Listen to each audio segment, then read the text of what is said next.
Hello student, स्वागत है हमारे यूट्यूब चैनल RG24/7 पर। दोस्तों आज हम जानेंगे क्लास 7 NCERT ज्योग्राफी भूगोल लेसन नंबर 4 जिसका नाम है वायु। तो आइए देखते हैं इसमें हमारी पृथ्वी चारों ओर से वायु की घनी चादर से घिरी हुई है जिसे वायुमंडल कहते हैं। पृथ्वी पर सभी जीव जीवित रहने के लिए वायुमंडल पर निर्भर हैं।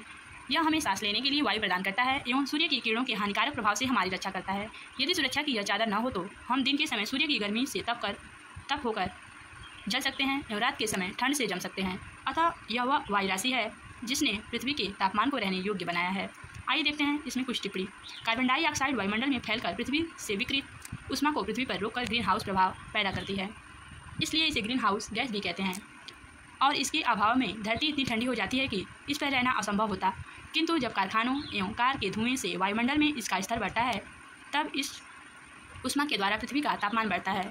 इसे भूमंडलीय तापन कहते हैं। वायु तापमान में इस वृद्धि के कारण पृथ्वी के सबसे ठंडे प्रदेश में जमी हुई बर्फ पिघलती है। इसके परिणामस्वरूप समुद्र के जलस्तर में वृद्धि होती है जिससे तटीय क्षेत्रों में बाढ़ आ जाती है। दीर्घ अवधि में इसके कारण जलवायु में अत्यधिक परिवर्तन हो सकता है। इसके फलस्वरूप कुछ पौधे एवं पशु लुप्त हो सकते हैं। आइए देखते हैं आगे वायुमंडल का संगठन। क्या आप जानते हैं कि जिस वायु का उपयोग हम सांस लेने के लिए करते हैं वास्तव में वह अनेक गैसों का मिश्रण होती है।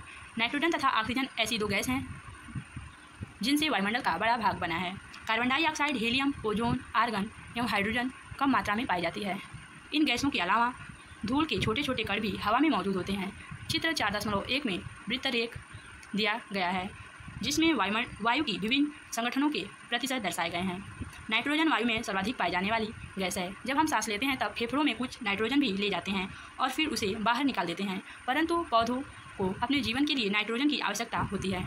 चित्र में देखिए, कार्बन डाइऑक्साइड, आर्गन, अन्य सभी, ऑक्सीजन, नाइट्रोजन गैस। वायु के संगठन।